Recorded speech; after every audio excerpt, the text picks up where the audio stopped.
Elle a trompé un ministre avec son chauffeur, écoutez jusqu'à la fin, c'est le chaos.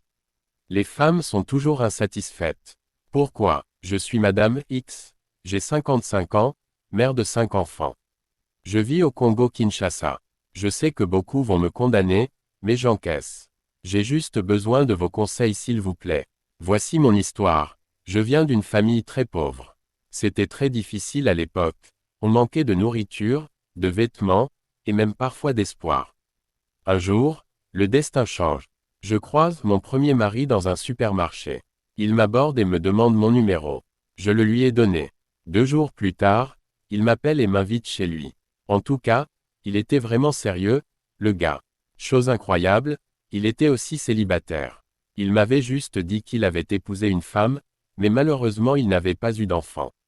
Elle était morte aussi. Une semaine après, il m'avoue qu'il est député. L'amour naît, et on se marie. De cette union naissent 2 beaux enfants. La vie devient plus douce, plus confortable. Mais, quelques années plus tard, j'étais persuadé que ce foyer n'était pas pour moi.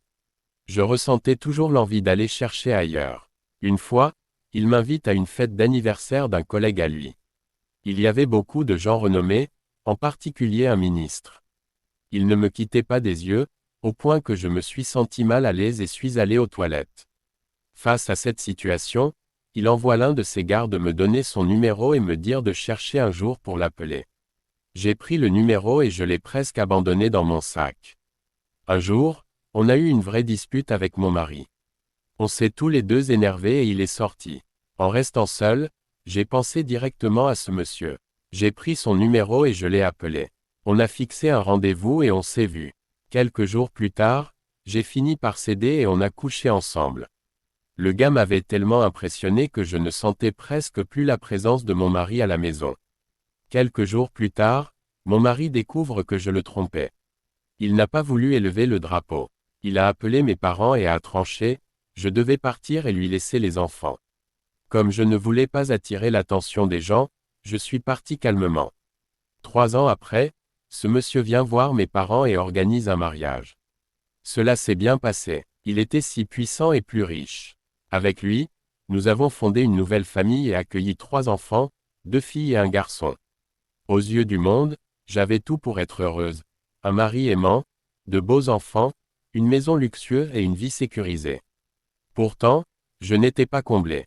Un jour, je commets l'impensable, je trompe mon mari, avec son propre chauffeur. Le scandale éclate, les rumeurs se propagent comme du feu. La honte et le chaos envahissent la famille. Ce qui avait pris des années à construire s'effondre en quelques instants. Il me renvoie directement chez mes parents et me dit que c'est fini entre nous, qu'il avait commis une grosse erreur de m'épouser. Cela fait déjà 10 mois que je suis retourné chez mes parents, dans la même parcelle. Ce qui est bizarre, c'est que mon père me regarde comme s'il voulait m'étrangler et mes petits n'ont plus aucun respect pour moi. Jugez-moi comme vous voulez, mais je tiens à reconnaître mes erreurs. Actuellement, vos conseils me seraient très utiles, car je risque de me suicider. Vous pouvez aussi me laisser vos messages par le numéro WhatsApp qui se trouve dans le premier commentaire. Partagez et abonnez-vous.